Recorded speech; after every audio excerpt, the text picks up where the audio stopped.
Bom dia pessoal, tudo bem com vocês? Seja bem-vindo a mais uma aula de História. Na nossa aula de História de hoje nós vamos debater, nós vamos refletir sobre a característica da arte e da ciência na Grécia Antiga. E vamos perceber que essas duas temáticas estão muito relacionadas à filosofia.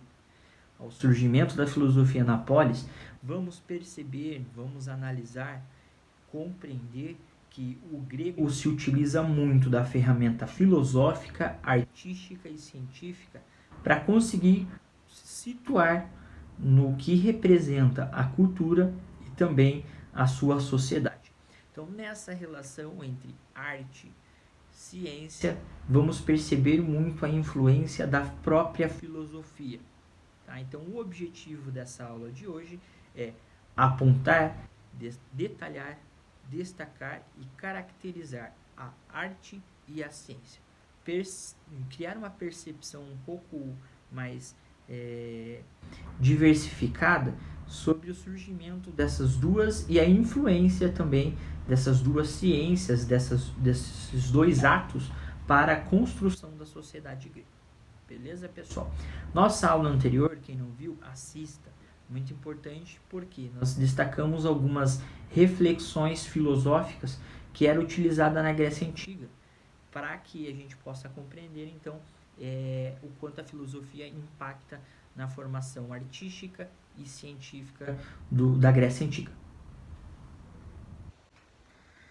Bom, o lado artístico grego, ele está muito atrelado, muito relacionado com o teatro. Então, o teatro para a Grécia Antiga, ele é muito importante, tal ponto que nós vemos grandes concorrências a prêmios, né, disputas entre os escritores ao escrever suas obras, porque o objetivo central deles é que, sendo comédia ou sendo tragédia, destacasse uma reação ao público, né, e essa reação do público pudesse gerar então a opinião do público sobre a peça, sobre a ação de determinado personagem e também a possibilidade de uma reflexão, um diálogo entre as pessoas que assistiram. Então é uma tentativa de fazer com que aquelas pessoas sintam ofendidas ou não, mas que debatem sobre o assunto para gerar então grandes reflexões que são filosóficas. Então a comédia, ela é fundamental porque caracteriza muito sobre a vida do filósofo, do político, do artístico. Então, normalmente, na obra que era realizada pelos gregos como comédia, destacava-se muito as características sociais. Então, o que as pessoas faziam no cotidiano. E aí, de forma representando uma sátira, né, uma característica mais engraçada, você fazia-se uma história para gerar uma reflexão um pouco mais social. A tragédia, ela tinha uma característica diferente. A tragédia, ela era escrita e trabalhava muito a relação entre o homem e os deuses e também expressavam os sentimentos do homem. Então, um trabalha com humor sobre os papéis sociais e o outro destaca a relação do homem com Deus e também o sentimento humano. Essa associação é importante para as pessoas discutirem ações, o que é permitido, o que é ético. Então é muito importante para a gente perceber que a concepção do teatro, ela era popularizada na Grécia Antiga. Por que popularizada? Vou mostrar uma imagem aqui para vocês de uma construção, de uma ruína, e vocês vão perceber que era muito fácil acesso a essas pessoas a utilização do teatro. Porque o objetivo grego é esse, gerar a discussão, trazer a população para um assunto, para uma obra, né?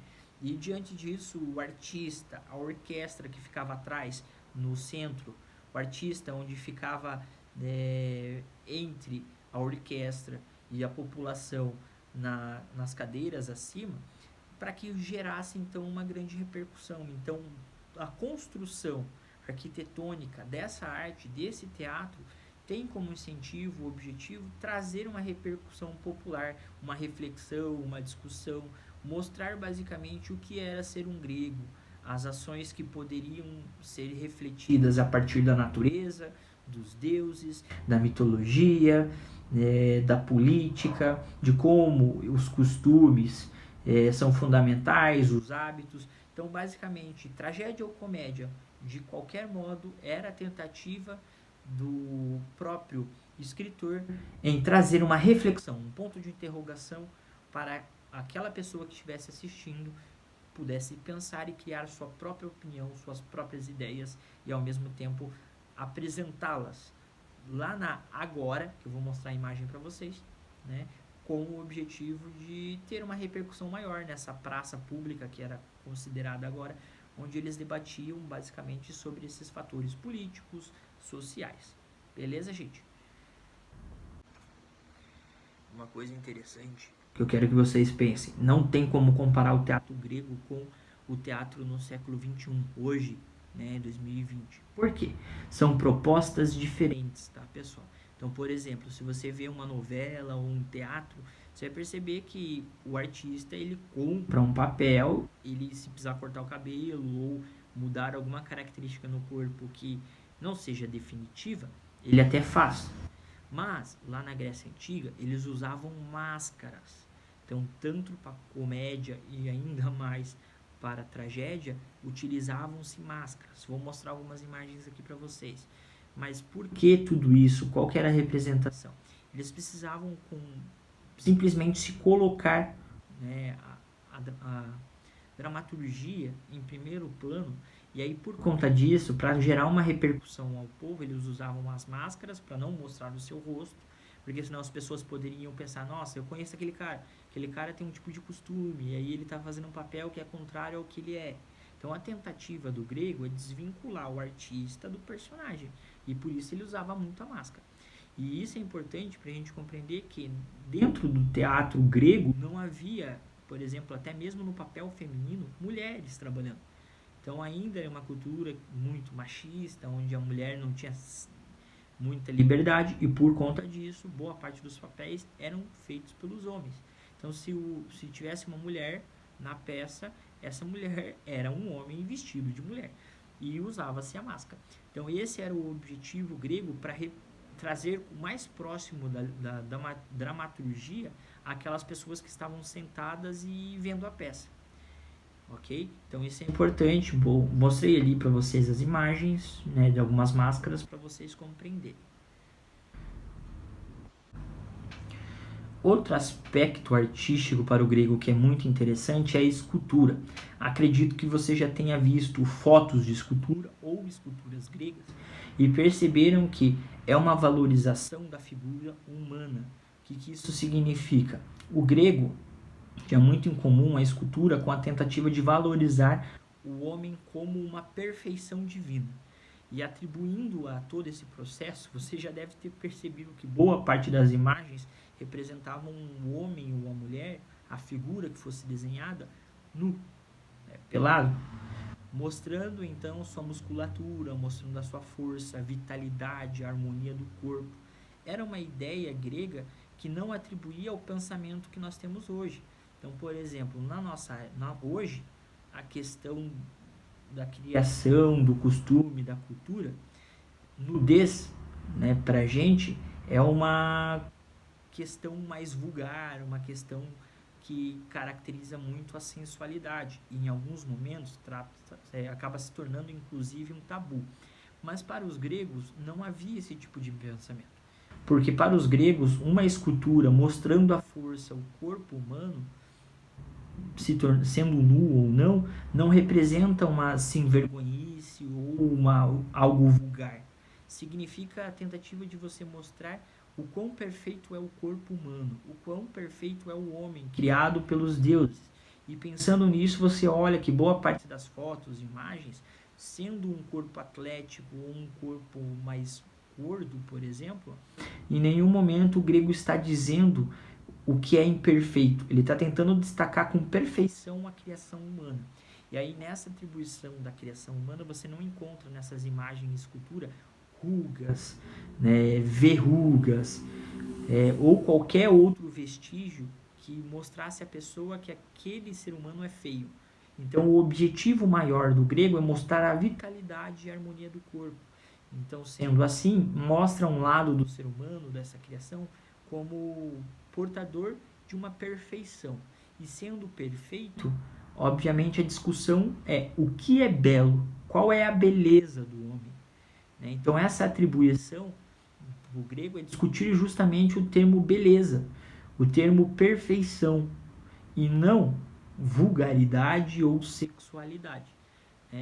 Estou dizendo isso porque possivelmente em algum momento você olhou uma imagem e você deve ter pensado, nossa, o cara fez e desenhou alguém da forma que ele era. Não, o artista grego, ele não sentava e olhava uma pessoa nua para poder desenhar ou fazer a escultura. Ele tinha um conhecimento científico de anatomia do corpo humano que possibilitava pela imaginação a criação daquela escultura. Então ele não desenhou alguém, ele não fez alguém da forma, né, ao olhar. Ele estudou para que aquilo pudesse ser realizado. Então por isso ele destacava sua arte utilizando o corpo humano, destacando suas perfeições. Então, só pelo pouco que nós vimos do lado artístico, nós já percebemos que surgiu alguns campos científicos, não é mesmo?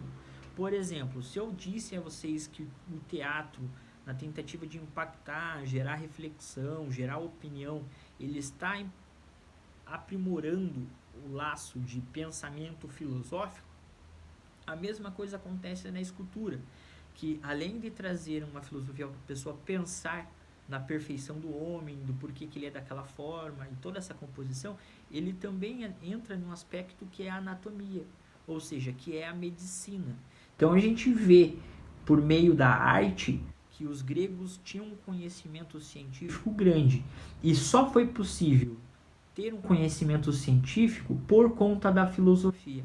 Seja a filosofia da natureza, onde entendia os sinais da natureza, a arquê, né, que é o princípio de todas as coisas, o cosmo, que é o universo, né, e esses elementos com, podemos dizer assim, racionalidade, com observação, mas também temos o lado pós-socrático, né, a filosofia socrática, onde você tenta entender o corpo, as ideias, o que é político, o que é justiça.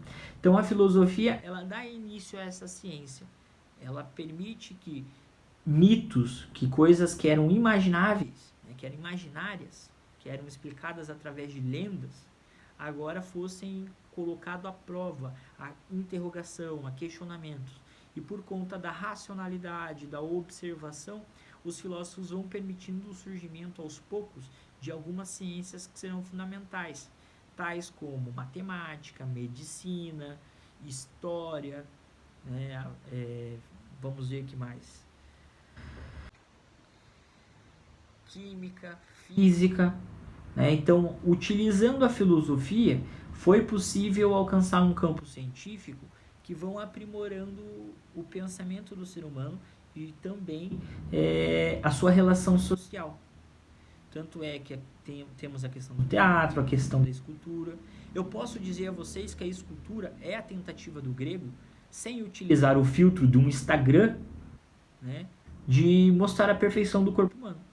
Então, quando você pega uma foto, tirou uma foto lá e você vai editá-la, colocando filtro ou melhorando a sombra, isso e aquilo, você está fazendo o que um grego fez com a escultura, com a tentativa de mostrar o ser humano com a sua perfeição, evitando que apareça alguma coisa que você ache ruim diante da sua imagem. Então essas analogias é importante para a gente entender a tentativa de um grego como a tentativa de um homem do século XXI em deixar a foto mais bonita para, por exemplo, um Instagram, para um Facebook ou para o celular, para que as pessoas vejam e digam, nossa, que foto bonita, né, que legal, tal. Então esse tipo de pensamento para os gregos era comum utilizando a escultura. Mas tudo isso foi possível a partir do quê? A partir da ciência.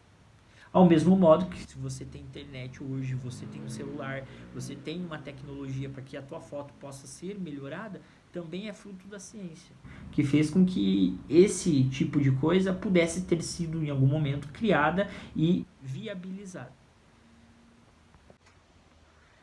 Como que os filósofos gregos conseguiram criar então a ciência, essas ciências que nós vimos, que eu destaquei a vocês? Eles começaram a observar a natureza, e aí eles começaram a entender que existe o que é natural e o que é um caos, o que é ordem e o que é caos. Nessa composição, o que os filósofos pensavam? Eu tenho que entender o que é um padrão natural, né? O que é um padrão da natureza, que sempre se repete, sempre acontece, então é natural, é algo normal. E o que na natureza acaba afetando, que gera uma mudança, mas não é normal. E eles só foram possíveis a ter essa explicação, esse questionamento e a essa percepção por conta da razão, por conta da observação. Então, pela observação, eles começaram a desmistificar o universo e perceber o que é um padrão e o que não é um padrão. Né? Então, por exemplo, um padrão é ter o quê? Um clima no verão mais quente. Hoje a gente tem esse padrão? Nem sempre. Às vezes no verão faz frio e às vezes no inverno faz calor. Né? Então, se nós temos isso, significa o quê? Que diria um filósofo grego? Que possivelmente o nosso estilo de vida econômico e político, o nosso sistema econômico, permite com que aos poucos se altere justamente a organização natural das coisas. Então, se nós estamos em um período que é incomum ter, por exemplo, uma tempestade tão grande, ou secas constantes em épocas que não deveriam ser tão constantes, isso é um impacto natural. Então, isso significa que isso é um caos causado pelo ser humano. Né? Então, lá na Grécia Antiga, o que os filósofos tentavam ver? O que é o padrão e o que é o caos. Então, quando acontecia um acidente, era considerado como uma coisa anormal. Sendo anormal, né, obviamente, afetava a ordem. E assim, eles conseguiam explicar os fenômenos que eram naturais, não recorrendo aos deuses, né, do porquê de um raio, do porquê uma seca constante, né, o porquê a pessoa sente amor e de repente raiva e todos esses elementos. Então, a partir da filosofia, começam então a observar o espaço que é natural e tirar uma análise do que pode ser mais palpável e não mais mitológico. Bom, pessoal, nossa aula de hoje foi sobre a página 14 e página 15. Ok? Gostaria que vocês realizassem a atividade da página 15. Bom, nós entramos em férias na quarta-feira, então o que acontece? Desejo para vocês um bom descanso, boas férias. Se tiver alguma dúvida nesse período, estarei disponível para ajudá-los. Tem muita gente que de repente precisa repor as coisas, né, as atividades, que está atrasado. Estarei disponível para caso tenha alguma dúvida, beleza? Mas que possam descansar, quem puder pôr em ordem as atividades também aproveite, tá bom, pessoal? Mas nós finalizamos então a nossa aula por aqui. Quando voltarmos das férias, aí o nosso assunto final ali sobre os gregos vai ser sobre a arquitetura. Beleza? Um abraço, obrigado pela paciência de vocês. Tudo de bom para vocês.